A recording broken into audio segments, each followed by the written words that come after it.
Greetings. My name is Mr. Cooper, and I titled this presentation The Court Factor, Medieval Money Lending. Prohibited from nearly every other trade, some Jews began to occupy an economic niche as money lenders in the Middle Ages. While the church condemned usury universally, canon law applied only to Christians, meaning that Jews were allowed to lend money at interest. The standard of living of the Jewish community in early medieval period was at least equal to that of the lower nobility. However, the Jewish community was not safe.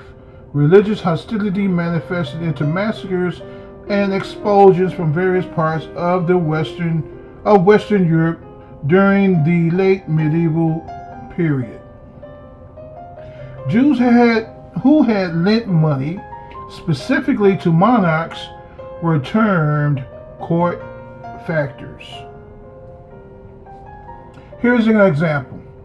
Samuel Oppenheimer, Ashkenazi Jew, born in Heidelberg around 1635, died in 1703 in Vienna. He enjoyed the special favor of Emperor Leopold I, to whom he had advanced considerable sums of money for the Turkish War. He was also appointed Oberfactor and court Jew at the recommendation of Margrave Ludwig of Baden, the imperial general in Hungary, to whom he had advanced 100,000 gulden for war expenses. Gulden is the historical German and Dutch term for gold coin, as you see before you. Mary Amschel Rothschild, some will say Rothschild. Mr. Rothschild was an apprentice under Jacob Wolf Oppenheimer, which is the grandson of Samuel Oppenheimer, who I had spoken of, at the banking firm of Simon Wolf Oppenheimer in Hanover, 1757, where he acquired useful knowledge in foreign trade and currency exchange. The Rothschild banking family played a significant role in financing both sides of the Napoleonic Wars, including the Battle of Waterloo. Napoleon Bonaparte had this to say about bankers, namely the Rothschilds, in my opinion. When a government is dependent upon bankers for money, they and not the leaders of the government control the situation, since the hand that gives is above the hand that takes. Money has no motherland, financiers are without patriotism and without decency. Their sole object is gain. Interestingly enough, Proverbs 22 verse 7, which is a Jewish holy book, states, "The rich rule over the poor, and the borrower is servant to the lender." Rich rulers are termed plutocrats.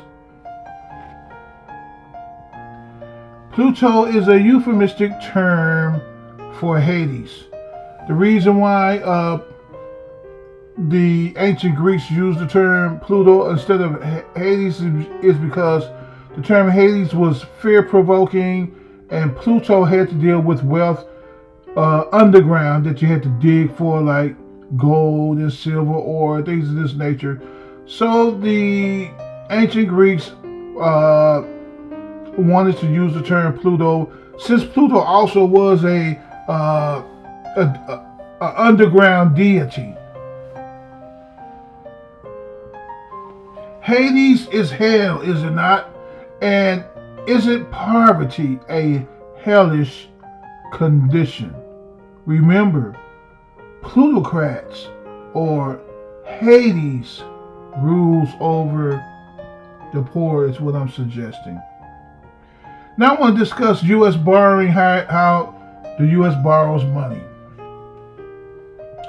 Government issuance of Treasury securities. These securities are Treasury bills, Treasury notes, Treasury bonds. The difference between the bill, notes, and bonds are the maturation date. Some will mature within a year. I believe the Treasury notes mature within a year. Then you got the Treasury bills that mature in less than 10 years. And then the Treasury bonds that mature around 30 years. So government issuance of Treasury securities purchased by the Federal Reserve Central Bank, right?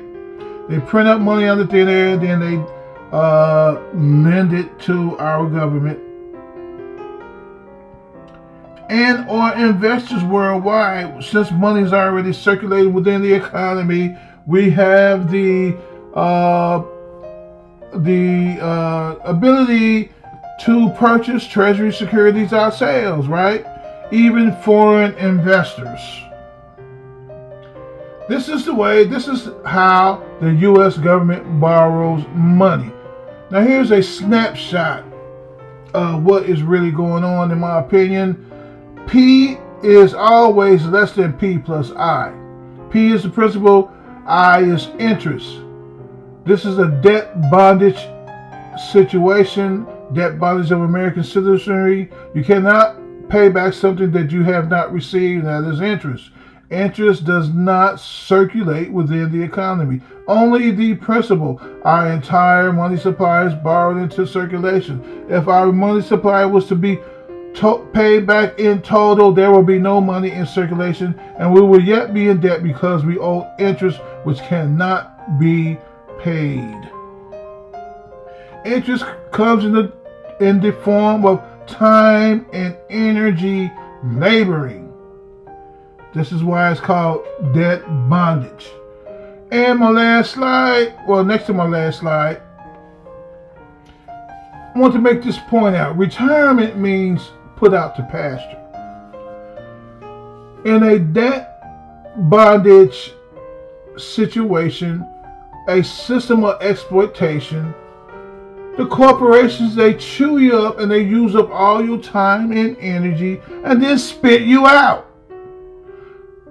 This picture here of this automobile rusted in the grass is a clear representation of what happens in a system, within a system of exploitation. You're put out to pasture. After you done spent 30 years of your life trying to buy a house, if you're successful, if you do not die before the time, it is time for you to die, right? You broke it down, you used up. To reiterate, the rich rule over the poor, and the borrower is slave to the lender. New International Version, Proverbs 22, verse 7. And I bid you adieu.